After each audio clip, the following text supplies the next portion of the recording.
Guys, it's Melissa from Knitting a Tale Crafts. I am just giving an update video on what I've been up to the last couple of weeks since I haven't posted anything. I've been busy. I do some bag making along with the knitting and crocheting, and with the LA County yarn crawl that's coming up, I'm making some tote bags and some double pointed needle bags for a store in the LA area called the Altered Stitch. They will be available to purchase there at the LA County Yarn Crawl from May 14th through the 18th. So what have I been up to? I've been up to my mom's house in Half Moon Bay and was working on some things with her. Still looking for a job. Haven't gotten one yet, so I've had time to, work on my crafts. One of the things that I've been working on is some double pointed needle bags. That would be these right here. It's very small, about 9 inches by about 4 inches. It has a big pocket at the front, big enough for notions, any spare needles, small double pointed needles, things like that. What this is for is either your double pointed needle projects or your circular needle projects. So I happen to have a sock here that I've been working on. This is from a kit that I got at the Bay Area Yarn Crawl earlier this year. And it's, the yarn is from Sweet Georgia. The kit is called Berryessa. And the colors on this is Slumber Party, and this one is Jewel. So I'm using a pattern on this that is called like a faux cable. So you can see it there. Where it's just using some yarn overs and some decreases to shape the way that the knitting is run to make it look like a cabling pattern. And when I do socks, I generally do just like a vanilla stockinette or rib on my socks. But this one I thought it would be fun to do a little bit of a pattern. So I believe the neck of this is about 6.5 inches from heel. I have about another inch to go before I add the toe on. For it to fit me. I'm about a size 9.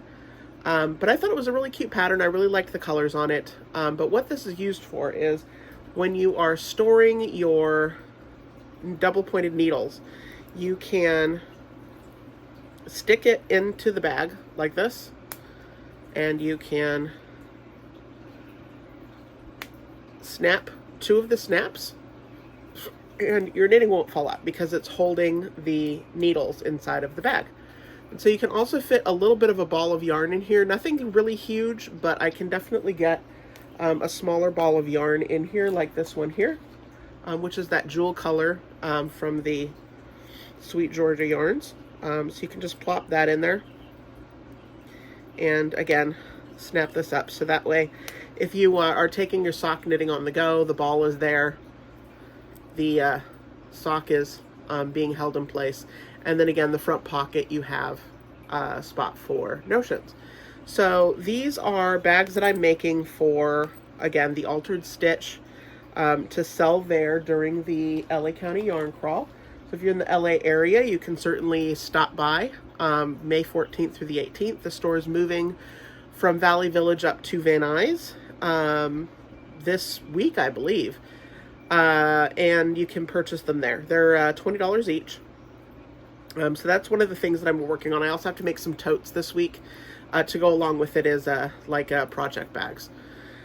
And I'll be getting those done the rest of this week. And then on Thursday, so today is Wednesday, so tomorrow, I will be doing a night market in the city of South El Monte, where I'm going to be selling a lot of the handbags that I've made, some scarves and hats, other knitting that I have around. Hopefully I can sell it, get it out of the house. That way it's not anything that I have to worry about taking up space. So the sooner I can get them sold, the less space it's taking up in my room. So what else have I been doing? I have been on pause on my little Highland cow for my best friend. I was waiting for a second ball of this Plymouth Select DK yarn. I've gotten the yarn in, so I will be finishing this up. This is definitely not a quick to crochet project. Each one of the strands of hair, and this will be a Highland cow, each one of these strands of hair is a chain of stitches and then slip stitches back down along the edge. And those take a while. I don't know anyone, like if you can crochet fast and you can get this done in any amount of time, good for you. But like even the amount of work that I did on here took a couple of days for me to get done. So this is a gift for her, my best friend. Not anything that you can crochet quickly. It's not something I would recommend at a like a market, and that's mostly again because of the little hair. I think if it were a loop stitch that was making the hair, it might be a lot faster to make. But even the face has a lot of little parts and characters. So it has like it's a tongue, it has a nose, it has the eyelid over the eyes that you put in, it has still horns and ears and stuff that have to be added. So there's a lot of little pieces that need to be put on that take up time as well. But it's been on hold. It looks like a little hair monster right now. But this has been on hold for a little bit, again, because I was waiting initially for that yarn to come in. I am also working on a sweater for my son. So I have most of the back panel done. It's just going to be a relatively plain design on the sweater, except the front is going to have color work. So this is the back.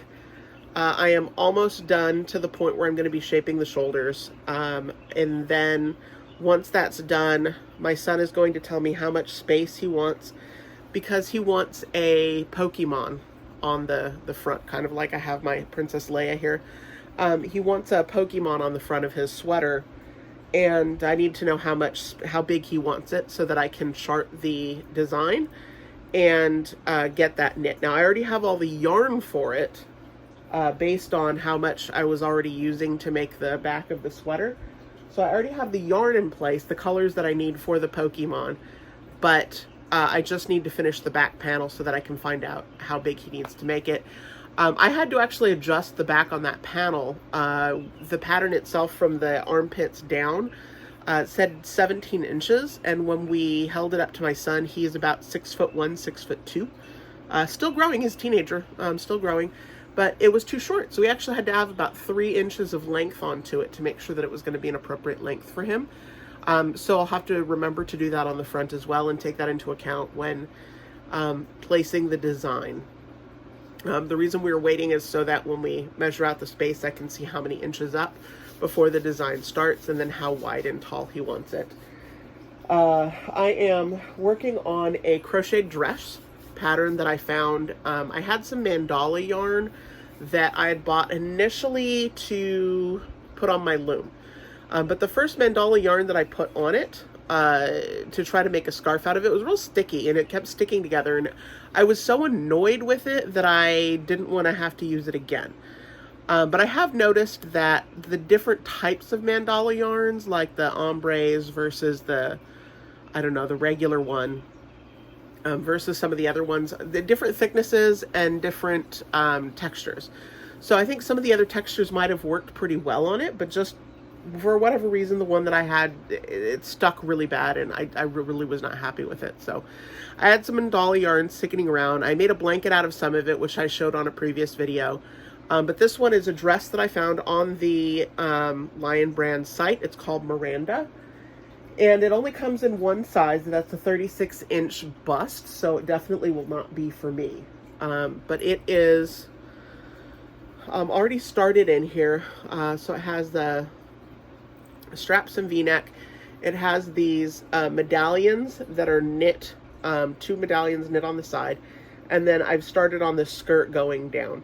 So I have, the pattern originally said 4 balls, but then I realized after I'd started that the particular type of mandala yarn I have, which is this one here, Mandala Ombre, is a number 4 worsted and has less yardage than the brand that they were using for the dress, which is the regular mandala, which is a DK weight. So even though the pattern said that takes 4 balls of yarn, or 4 cakes, I guess, I'll probably end up having to get at least 1 more to finish it.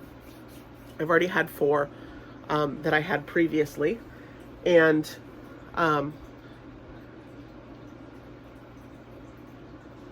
four that I had previously, and then I'll probably still have to get another one to finish that off. But once that's done, I have a lot of very thin cousins. If one of them likes it, I'll probably see about getting it for them. Otherwise, sell it, gift it to someone, donate it, I don't know. But it's using up the yarn, and it's cute. And it's a nice practice because I've never actually done clothing with crochet. Usually when I crochet, I do blankets. It's a fast way. I can make blankets a lot faster than if I'm knitting it. Uses up a lot more yarn, so it can just eat through a supply of yarn that you have if you're trying to stash bust. Crochet is already really great at that. I've done a couple little amigurumis, like I did a baby Yoda one, not a baby Yoda, I did a little Yoda once, but I don't do a lot of amigurumis. And with the clothing, back in the day, and I'm going to say back in the day, I mean like the late 90s, all the crochet clothing that I really saw was not really super appealing. It just looked lumpy. It looked kind of unappealing. And then as the years have gone by, patterns that I've seen have gotten a lot cuter. So it's not necessarily something I would do for myself, mostly because I know there are designs that are being done for plus size, but just my particular build, I am all shoulders. And so things get shaped weird. It's better to have a drape than it is to have the more structured look of crochet. Nothing wrong with it. Looks great on a lot of people. I'm just not comfortable with it. I just think for my particular very boxy build that it doesn't really work well for crochet.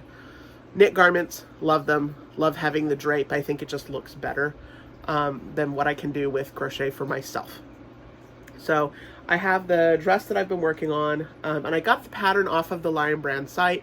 It was a free pattern. Again, it's called Miranda. After that, I have a project that I've wanted to do for a really, really long time. And by long time, I do mean like 20 years. So I have collected over the years well over 150 knitting books, magazines, things like that. Some of them are from the 90s. Some of them are more recently, like within the last couple of years. A lot of them are from the early 2000s, when I really got into knitting, because I think I've mentioned it before, but my dad had been diagnosed with ALS back in the early 90s or early 2000s. And I did a lot of crocheting, so when I would go to help take care of him, we had a whole rotation of people that would help take care of him, help feed, bathe, clothe, etc., as he was unable to do it. As the disease progressed. So we'd all take turns. I would do crochet, and I would bring it with me so that when it was a quiet moment or whatever, then I would have something to do while we were hanging out. And I found a cute pattern. I think it was in Michaels it was like a free pattern for like I don't even remember, a hat maybe.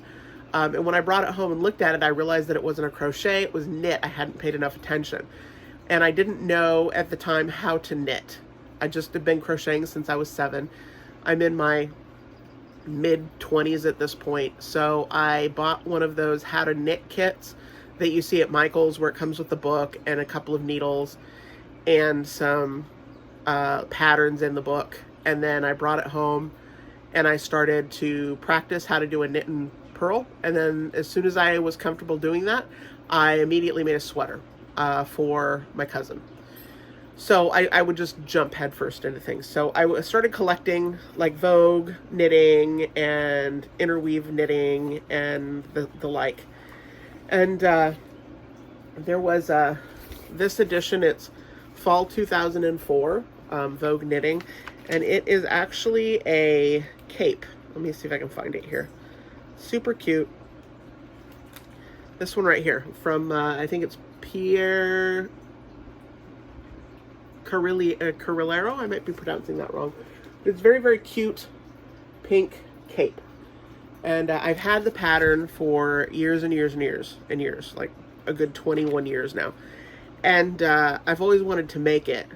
But at the time, the job that I had didn't pay very well. And I wasn't able to afford yarn, good quality yarn for that. And I couldn't find anything that was At the time with Michaels, you could either get like really novelty yarns, or you were getting like acrylic yarn, and the acrylic yarn just to me wasn't going to look the way that this cape did, and I really wanted to get the good yarn, but I couldn't afford it. So fast forward, I ended up getting a relatively inexpensive yarn to do this. So I'm using the Knit and Crochet Cloudpaca. I did buy this at Joann's, Rip Joann's. I hope someone picks up this brand because I absolutely adore it.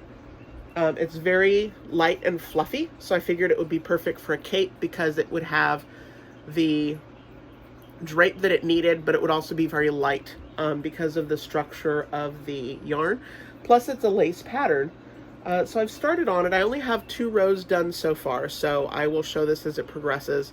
But since the cape was pink in the pattern, and it's pink yarn that I happened to purchase because, again, I absolutely adore pink, then I thought it would be appropriate. It's a little thinner, like very, it's 8 wraps per inch versus, I think it was 7 wraps per inch for the original yarn. So it was a bulkier weight yarn that was making the cape. I don't think it's going to make too much of a difference. I doubt that it would fit me even at the larger size because I am, a little bit bigger. But it's always something to aspire to, or, to gift to someone who can pull that off. But it's gorgeous. And I've always wanted to make it, so, why not? I mean, I do plan on using my vast collection of books and such to make projects out of with my yarn. One of the reasons I started this is because I thought, everyone's doing, you have some vintage channels that like Just Vintage Crochet, Engineering Knits, Retro Claude, that will use like vintage patterns in their knitting and crochet. And since vintage is now like 20 years ago, I have a lot of books from around that time period, and I thought, well, it'd be fun, since I have the books but I've never made anything out of them, to find patterns inside of those books and magazines and just start making things from them, so that it wasn't a waste to have them. And I do like them. Yes, I could donate if I wanted to reduce them down. Some of them are in pretty bad shape. When my kids were little, some of them got the covers ripped or they were drawn in. So it's not anything that I would necessarily donate. So I just hold on to those because they've been drawn in. But I do have a lot of them. And I do want to, again, start making projects from those books just to be able to say that, yes, I've made something from these. So not a waste of a purchase. Last thing that I'm currently working on is a illusion or shadow knit shawl. This is what I have so far. This is roughly about 120 rows of knitting, about 60 ridges on it. With the illusion or shadow knits, you are knitting a design into it based on what I always say are like hills and valleys. So the image is hidden in to the knitting itself, and you can see it from the side, but not necessarily from the front. So I found out about that years ago. There was a book that Vivian Hawksborough did on shadow knitting, and in the book she had stated you can't do anything complicated with it, just simple shapes, squares, circles, triangles, diagonal lines, etc. And she had a whole, excuse me one second. It's spring. It's allergies. I'm talking. My throat's scratchy. Please excuse the drinking. So she had said in the book that you can't do anything complicated with it. And then there was a mathematician in England named Steve Plummer and his wife, and they came up with all sorts of like knit and crochet patterns. I believe it was mostly knit that had to do with like mathematical theories and such. And so they would make these repeating patterns and such. But when they were he was looking at the shadow knitting and realized that it was possible to do very complex designs in them. You just had to figure out how to chart it so that you could knit it. And then he ended up creating things like the Mona Lisa and the Three Muses. And there's a podcast called Fruity Knitting. I forget what episode he was featured in, but you can see an interview with him, and he does show off some of the things that he was working on. I discovered this way back in the day when I started on Ravelry in the early 2000s, because he had a tutorial there. And I discovered the tutorial because someone else had done a shadow knit of Cary Grant, who is my favorite old school actor. So Cary Grant was done in this picture. I looked at the tutorial on how to make the charts, and then I ended up making one with David Boreanaz on it from Angel and Bones and Buffy. Now I think he's in SWAT. So I made one with him on it. I'll see if I can post a photograph of it so that you can see the design. So again, jumping head first, because I didn't try to do something small with it. I literally did not try making a scarf with like triangles or anything like that. I saw the tutorial on how to make it, made the design myself, and then knit it. And then I turned it into a blanket, entered it at the LA County Fair, and won first place for it. Cool. Great. Gave it to my friend Christy. She absolutely loves David Boreanaz, so I gave it to her. Next one that I came up with was years later, fairly recently. I think I did it last year. Year before at the most, but I believe it was 2 years ago. It was 2 years ago. And it was from Doctor Who. And I'm going to insert a little video clip showing the design.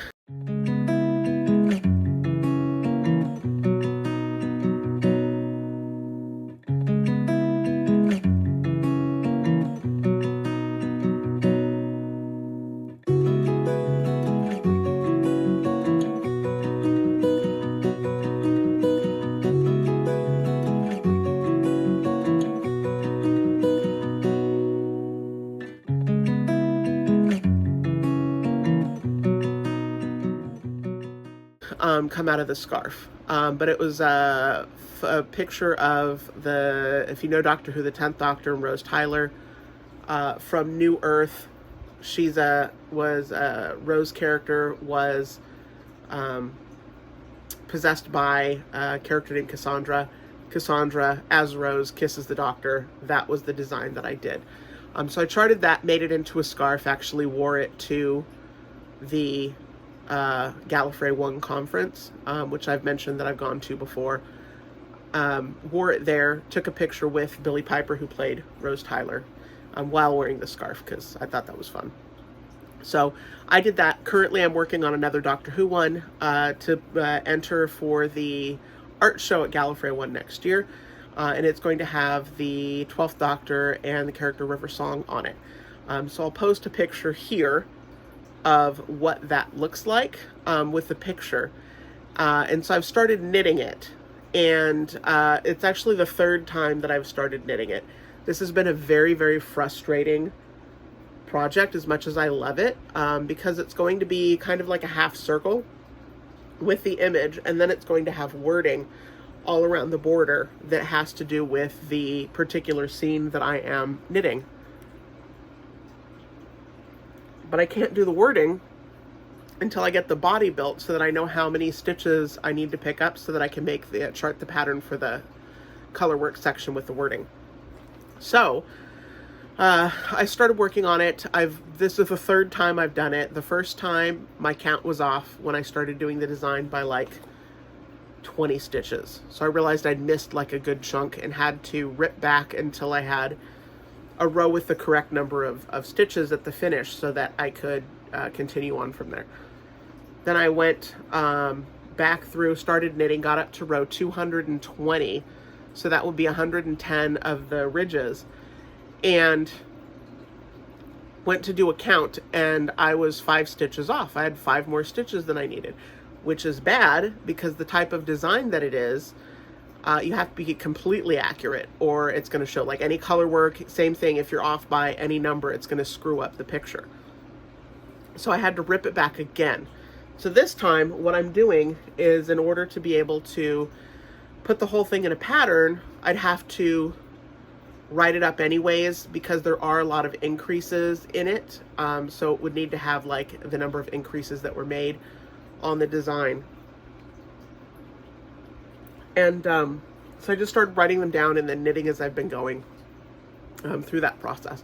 So, so far it's been accurate this third time. Fingers crossed it stays that way, because I love the idea of the design. It's a very frustrating trying to